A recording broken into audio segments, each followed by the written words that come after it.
네, 오늘 자꾸 죄의 악순환이라는 제목으로 함께 말씀을 나누려고 합니다. 자, 지난주까지 우리는 여호수아 말씀을 살펴보았죠.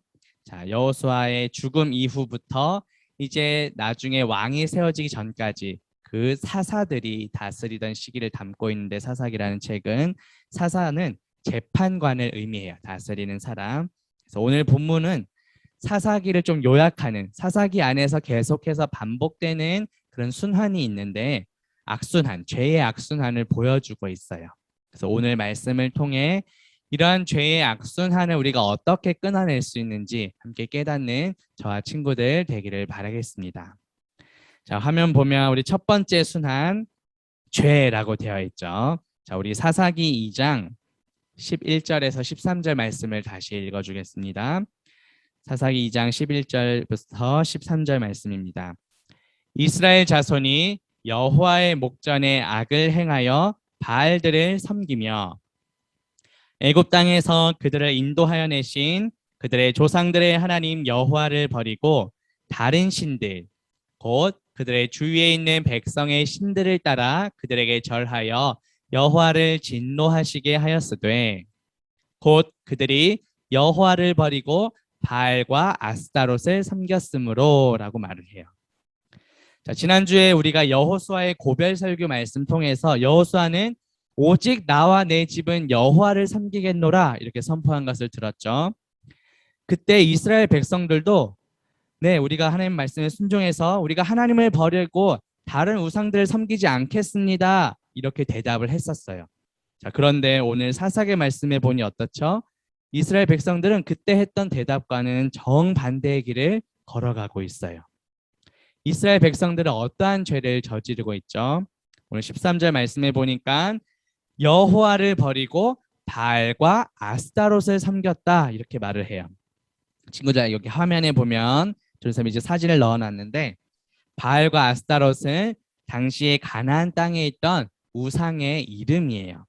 바알은 당시 가나안 땅에 있던 대표적인 신들 중에 가장 높은 남성 신으로 여겨졌던 그런 가장 높은 위치에 있던 우상이고, 이 아스타롯은 바알의 부인, 배우자로 다산의 여신, 아이를 많이 낳는 여신, 그리고 전쟁의 여신이라고 이렇게 알려져 있어요. 그런데 특별히 이 바알이라는 말의 뜻에는 주인이라는 뜻이 있는데, 이스라엘 백성들이 하나님을 버리고 이 바알을 자신의 주인으로 모시고 살았다는 뜻이에요. 이 말은 하나님도 섬기면서 동시에 가나안의 우상들도 겸해서 섬겼다는 뜻이에요. 이처럼 하나님도 섬기고 우상도 섬기는, 이 동시에 겸해서 섬기는 것을 하나님은 결코 용납하지 않으셨어요. 예수님께서도 산상수훈에서 이런 가르침을 주셨는데, 마태복음 6장 24절 말씀을 한번 볼게요. 자, 예수님께서 이렇게 말씀하셨어요. 한 사람이 두 주인을 섬기지 못할 것이니 혹 이를 미워하고 저를 사랑하거나 혹 이를 중히 여기고 저를 경히 여김이라. 너희가 하나님과 재물을 어떻게 못한다고요? 겸하여 동시에 섬길 수 없다고 말씀하셨어요. 이처럼 예수님께서 말씀하신 것처럼 하나님 외에 우리가 다른 것을 동시에 주인으로 삼고 있는 것은 없는지 한번 돌아보면 좋겠어요. 우리는 누구를 내 삶의 주인으로 삼고 있나요? 또 내가 하나님과 동시에 주인으로 여기면서 동시에 삼고 있는 것들은 무엇이 있나요? 하나님과 겸하여 내 마음 한켠에 주인처럼 자리 잡고 있는 모든 우상들을 내려놓는 저와 친구들 되기를 바라겠습니다. 오늘 두 번째 순환, 첫 번째가 죄였는데 이 죄에 이어서 두 번째로 나오는 것이 무엇이냐면 바로 심판이에요. 오늘 본문 사사기 2장 14절과 15절 말씀을 한번 다시 읽어주겠습니다. 여호와께서 이스라엘에게 진노하사 노략하는 자의 손에 넘겨주사 그들이 노략을 당하게 하시며 또 주위에 있는 모든 대적의 손에 팔아 넘기심에 그들이 다시는 대적을 당하지 못하였으며, 15절, 그들이 어디로 가든지 여호와의 손이 그들에게 재앙을 내리시니 곧 여호와께서 말씀하신 것과 같고 여호와께서 그들에게 맹세하신 것과 같아서 그들의 괴로움이 심하였더라 이렇게 말씀을 해요. 자, 이스라엘 백성들이 여호와를 버리고 우상 숭배를 하자 하나님께서 어떻게 하셨죠? 진노하셨어요. 화를 내시고 심판하셨어요. 재앙을 내리셨다고 말씀합니다. 자, 우리 하나님은 우리를 사랑하시는 분이시지만 공의의 하나님, 그러니까 죄를 보면 반드시 책망하시고 심판하시는 분이기도 하세요. 그렇기 때문에 사랑의 하나님이시지만 동시에 우리가 잘못을 하면 심판하고 책망도 내리십니다.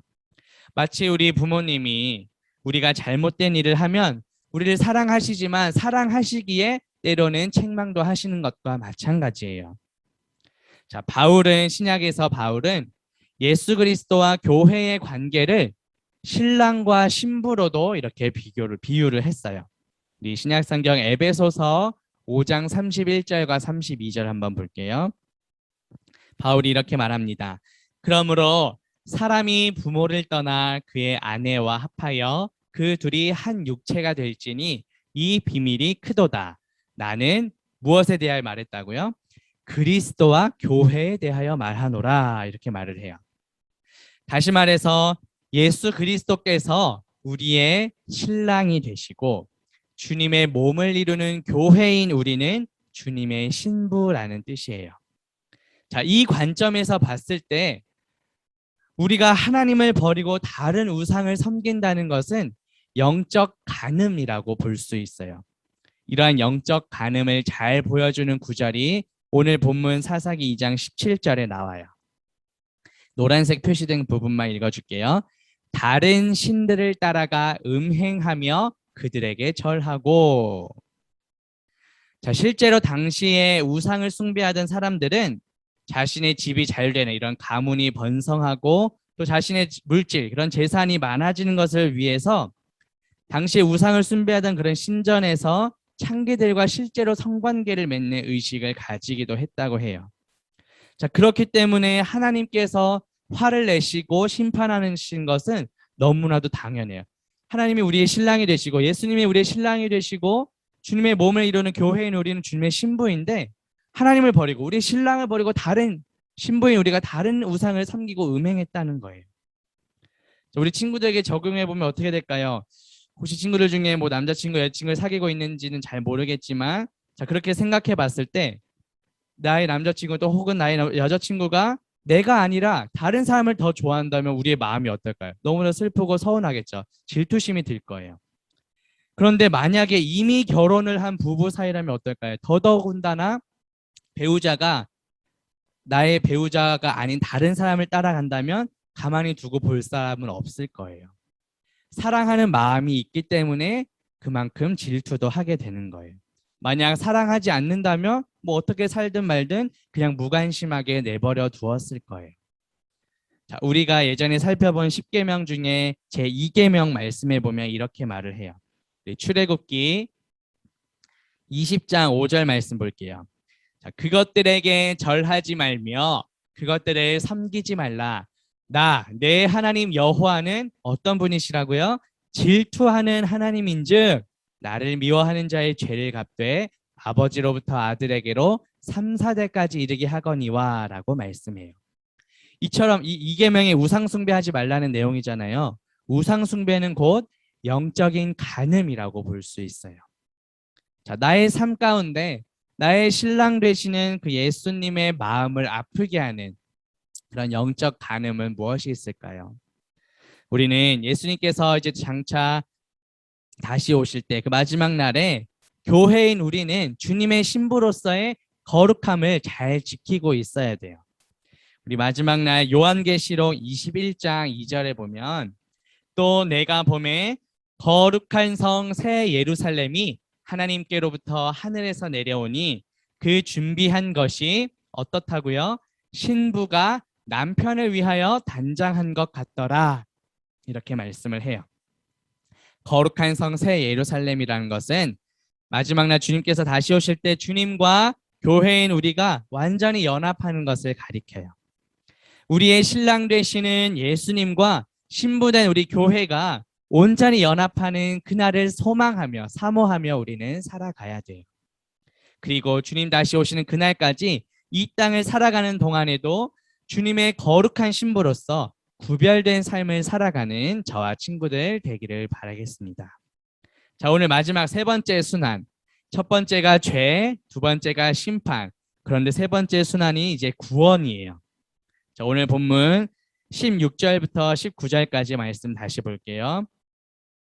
여호와께서 사사들을 세우사 노략자의 손에서 그들을 구원하게 하셨으나 17절 그들이 그 사사들에게도 순종하지 아니하고 오히려 다른 신들을 따라가 음행하며 그들에게 절하고 여호와의 명령을 순종하던 그들의 조상들이 행하던 길에서 속히 치우쳐 떠나서 그와 같이 행하지 아니하였더라. 18절 여호와께서 그들을 위하여 사사들을 세우고 잠시만요.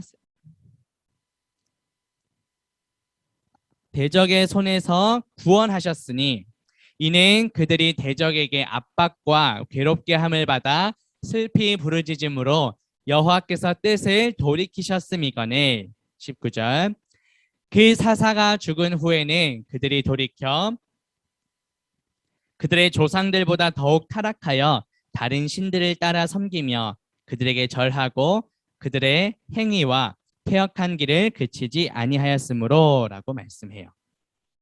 자, 하나님께서는 이스라엘 백성들의 우상 숭배로 인해 진노하시고 심판하셨다 그랬죠. 그런데 그 심판의 상태에서 끝나지 않았어요. 하나님께서는 오늘 책의 이름이 사사기였죠. 사사들을 판단하는 판결자들을 세우셔서 그 심판 속에서 다시 구원을 해주셨어요. 자, 이것을 통해 우리가 하나님은 공의의 하나님, 죄에 대해서 심판하시기도 하시지만 동시에 사랑과 은혜가 풍성하신 분임을 알 수 있어요. 자, 출애굽기 34장 6절과 7절 말씀에 보면 여호와께서 그의 앞으로 지나시며 선포하시되 여호와라 여호와라 자비롭고 은혜롭고 노하기를 더디하고 인자와 진실이 많은 하나님이라 인자를 천대까지 베풀며 악과 과실과 죄를 용서하리라. 그러나 벌을 면제하지는 아니하고 아버지의 악행을 자손 3, 4대까지 보응하리라. 이렇게 말씀해요. 자, 여기서 하나님께서는 어떤 분이시라고요? 자비롭고 은혜롭고 노하기를 화내기를 더디하고 인자와 진실이 많은 하나님이시라고 말씀하죠. 자, 그래서 우리의 모든 악과 과실과 죄를 용서하시는 분이라고 말씀하세요. 자, 그런데 벌을 면제하지는 않는다라는 표현이 있어요. 죄의 벌은 무엇일까요? 우리 로마서 6장 23절에 보면 죄의 삭슨, 죄의 결과는 사망이요 하나님의 은사는 그리스도 예수 우리 주 안에 있는 영생이니라고 말씀해요. 하나님은 우리를 사랑하셔서 우리의 모든 죄를 용서해 주셨어요. 하지만 동시에 공의의 하나님이시기 때문에 죄에 대해서는 반드시 그 대가를 치르게 하세요. 자, 로마서에서 지금 죄의 삭, 죄의 결과는 사망이라고 말씀을 하죠. 우리는 이미 죄와 허물로 죽었던 자들이에요. 그런데 또 하나님의 은사는 그리스도 예수 우리 주 안에 있는 영생이라고 말을 해요. 예수님께서는 우리를 대신하여 십자가에 달려 죽으시고 부활하셨어요. 우리가 죄의 형벌을 받아야 되는데 우리의 죄를 대신해서 십자가에서 그 모든 형벌을 예수님께서 우리 대신 다 받으신 거예요.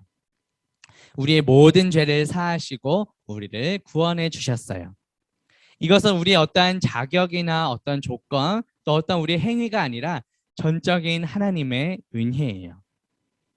자, 오늘 설교의 제목이 자꾸 죄의 악순환이라고 했는데 자, 이렇게 하나님의 은혜로 구원받은 이스라엘 백성들의 모습은 어떠한지 볼게요. 19절 말씀 볼게요. 오늘 본문 사사기 2장 19절에 보니까 그 사사가 죽은 후에는 그들이 돌이켜 그들의 조상들보다 더욱 타락하여 다른 신들을 따라 섬기며 그들에게 절하고 그들의 행위와 패역한 길을 그치지 아니하였으므로 라고 말씀해요. 자, 하나님께서 사사들을 보내셔서 구원해 주셨는데 그 사사가 죽은 후에는 어떻게 되었다고요? 다시 돌이켜서 또다시 죄를 범하고 이렇게 반복하는 죄의 악순환이 나왔다는 거예요.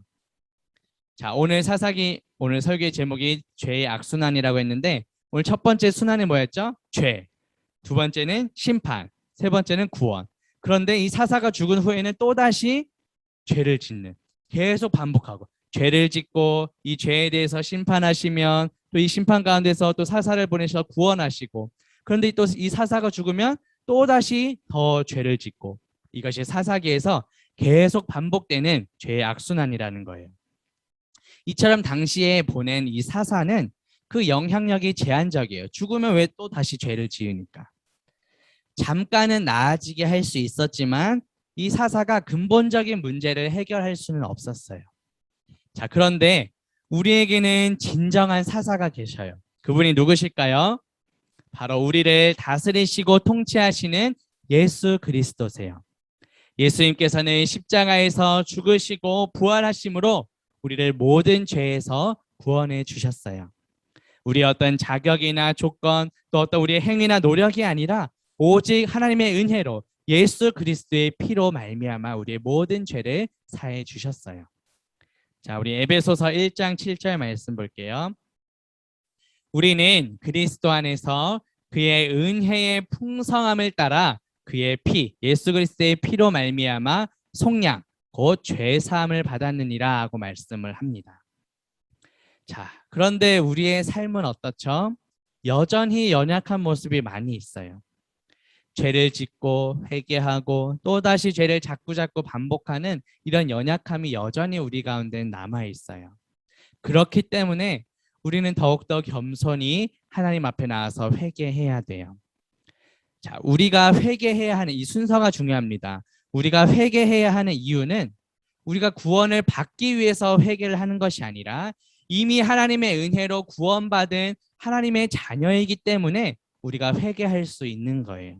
다시 말해서 회개는 구원받기 위한 어떤 조건이 아니라 이미 구원받은 자녀들의 특권입니다. 자, 요한일서 1장 8절과 9절 볼게요. 만일 우리가 죄가 없다고 말하면 스스로 속이고 또 진리가 우리 속에 있지 아니할 것이요. 만일 우리가 우리 죄를 자백하면 그는 미쁘시고 의로우사 우리 죄를 사하시며 우리를 모든 불의에서 깨끗하게 하실 것이요 라고 말씀해요. 자꾸 반복되는 그런 죄 때문에, 이런 죄의 악순환 때문에 고민하고 있는 우리 친구들이 혹시 있나요? 자, 이미 예수 그리스도께서는 십자가에서 흘리신 피로 저와 우리 모든 친구들의 죄를, 과거와 현재 미래의 모든 죄를 용서해 주셨음을 우리가 기억하면 좋겠어요. 자, 하지만 우리는 여전히 연약한 인간이기 때문에 이 땅을 살아가는 동안은 또 다시 넘어질 수 있어요. 하지만 이미 우리의 모든 죄를 용서해 주신 그 예수 그리스도의 피를 근거로 그것에 힘입어서 우리는 주님 앞에 나와서 회개할 수 있어요. 자, 아까 말했죠. 회개는 우리가 구원의 조건이 아니라 이미 구원받은 자녀들의 특권이라고 말했죠. 그렇기 때문에 우리는 연약하기에 또 넘어질 수는 있지만 그럴 때마다 우리의 모든 죄를 용서해 주신 그 예수 그리스도의 피, 그 보혈의 공로를 근거해서 그 예수 그리스도의 피를 의지해서 하나님 앞에 회개하면 좋겠습니다. 그래서 반복되는 내 삶의 그런 죄의 악순환이 끊어지고 하나님의 은혜, 하나님의 사랑이 이제 선하게 순환이 되는, 계속해서 반복되는 저와 우리 친구들 되기를 주님의 이름으로 바라겠습니다. 제가 기도하고 마칠게요.